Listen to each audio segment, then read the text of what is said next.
16 Accords of Madness, Volume 6. Hircine's Tale. Ever proud and boastful, Oblivion's mad prince stood one 5th day of mid-year among the frigid peaks of Skyrim, and beckoned forth Hircine for parley. The huntsman god materialized, for this was his day, and the boldness of Sheogorath intrigued him. Wry without equal, Sheogorath holds in his realm giggling loons, flamboyant auteurs, and craven mutilators.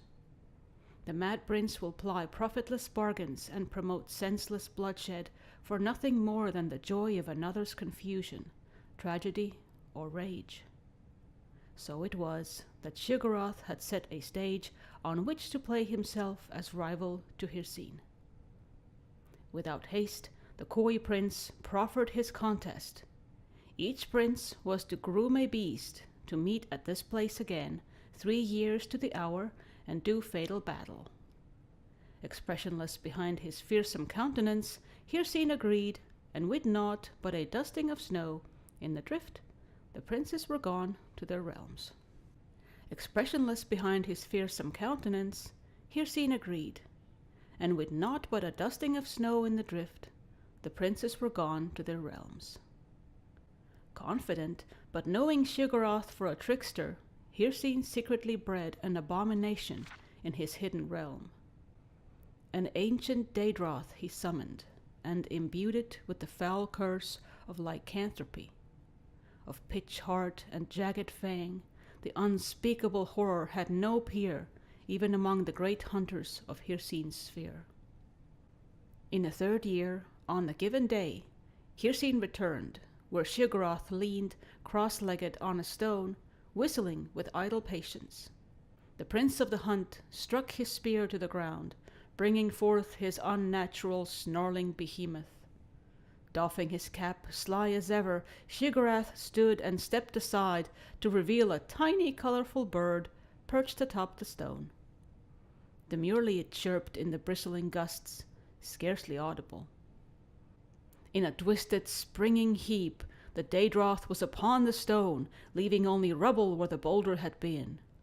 Thinking itself victorious, the monster's bloodied maw curled into a mock grin, when a subdued song drifted in the crisp air. The tiny bird lightly hopped along the snout of the furious Daedroth. In a twisted, springing heap, the Daedroth was upon the stone, leaving only rubble where the boulder had been. Thinking itself victorious, the monster's bloodied maw curled into a mock grin, when a subdued song drifted in the crisp air. The tiny bird lightly hopped along the snout of the furious Daedroth. Sheogorath looked on, quietly mirthful, as the diminutive creature picked at a bit of detritus caught in scales betwixt the fiery eyes of the larger beast. With howling fury, the were-thing blinded itself trying to pluck away the nuisance. And so it continued for hours, Hircine looking on in shame while his finest beast gradually destroyed itself in pursuit of the seemingly oblivious bird, all the while chirping a mournful tune to the lonesome range. Livid but beaten, Hircine burned the ragged corpse and withdrew to his realm, swearing in forgotten tongues. His curses still hung in those peaks, and no wayfarer tarries for fear of his wrathful aspect in those obscured heights. Turning on his heel, Sheogorath beckoned the minuscule songbird to perch atop his shoulder and strolled down the mountain, making for the warm breezes and vibrant sunsets of the Abyssian coast, whistling in tune with the tiniest champion in Tamriel.